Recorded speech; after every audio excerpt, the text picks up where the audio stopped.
Assalamualaikum warahmatullahi wabarakatuh. Bagaimana kabar anak-anak hari ini? Alhamdulillah, luar biasa. Tetap semangat.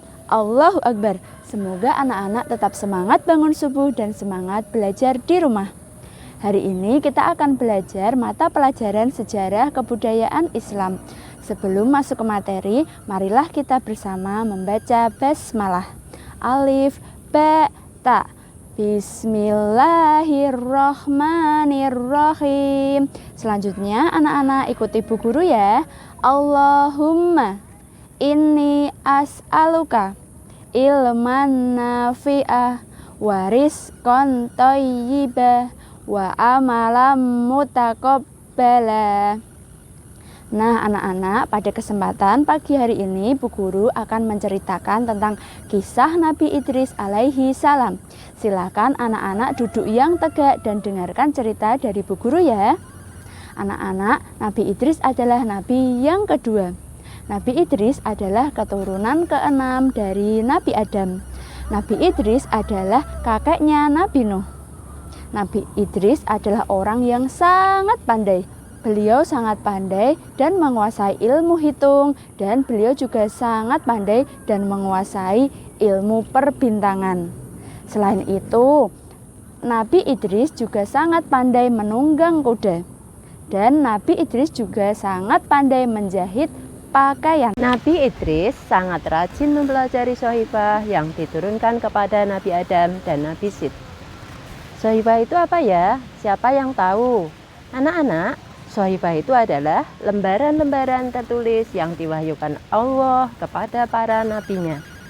Shohibah berisi ajaran-ajaran agama yang lurus dan benar. Anak-anak, Nabi Idris juga diberi wahyu Shohibah. Nah, dengan bekas Shohibah itu juga Nabi Idris memberi peringatan kepada kaum atau keturunan Korun yang ingkar kepada ajaran Nabi Adam dan ajaran Allah. Anak-anak, keturunan Qabil itu banyak yang ingkar. Mereka suka berbuat jahat kepada pengikut Nabi Idris. Mereka berbuat jahat kepada wanita dan menjara harta benda. Banyak warga yang resah karena perbuatan mereka dan mengadukan masalah itu kepada Nabi Idris. Akhirnya, Nabi Idris memberi peringatan. Mereka semakin membangkang. Disitulah terjadi peperangan antara pengikut Nabi Idris dan orang-orang yang ingkar tersebut.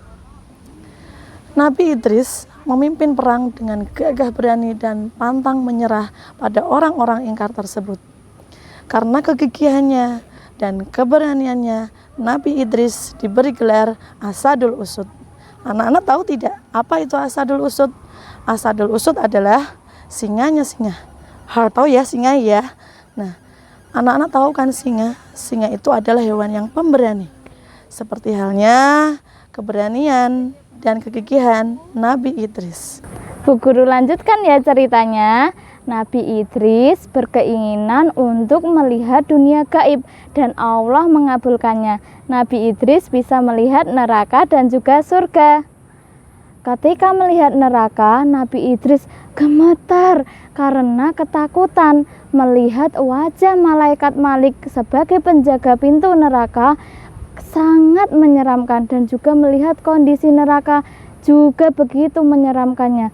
Di neraka ada api yang bergejolak, ada hewan-hewan buas dan juga banyak sekali. Kemudian Nabi Idris melanjutkan perjalanannya dan sampailah Nabi Idris di surga. Di surga Nabi Idris bertemu dengan malaikat Ridwan. Dan apa yang terjadi? Nabi Idris juga gemetar, tetapi bukan gemetar ketakutan. Nabi Idris gemetar karena merasa kagum betapa indahnya di surga itu. Di surga penuh dengan kenikmatan, keindahan, apapun yang diminta sama manusia dan penghuni surga lainnya akan dikabulkan oleh Allah. Sehingga sampai-sampai Nabi Idris tidak mau kembali ke bumi. Dia ingin tinggal di surga, tetapi Allah belum memperbolehkan karena surga dan neraka nanti kelak akan dihuni setelah hari kiamat. Itu anak-anak, dan ceritanya akan dilanjutkan sama Bu Dewi. Ketika Nabi Muhammad Shallallahu Alaihi Wasallam dan malaikat Jibril melalui suatu tempat pada malam Isra Mi'raj, mereka bertemu dengan Nabi Idris sambil berkata, "Selamat datang Nabi yang soleh dan selamat datang saudara yang soleh." Kemudian Nabi Muhammad bertanya kepadanya, "Siapakah ini?" Lalu malaikat Jibril menjawabnya, "Inilah Idris." Jadi Nabi Idris ditinggikan oleh Allah Subhanahu wa Ta'ala derajatnya. Karena apa? Karena Nabi Idris adalah orang yang soleh. Nabi Idris adalah orang yang sabar. Nah, Allah Subhanahu wa Ta'ala menyayangi orang-orang yang sabar dan juga menyayangi orang-orang yang soleh. Dan Allah membenci orang-orang yang mendurhakai Tuhannya dan juga tidak patuh kepada perintahnya. Begitu anak-anak. Nah, anak-anak tunggu kisah Nabi selanjutnya ya. Tetap semangat belajar.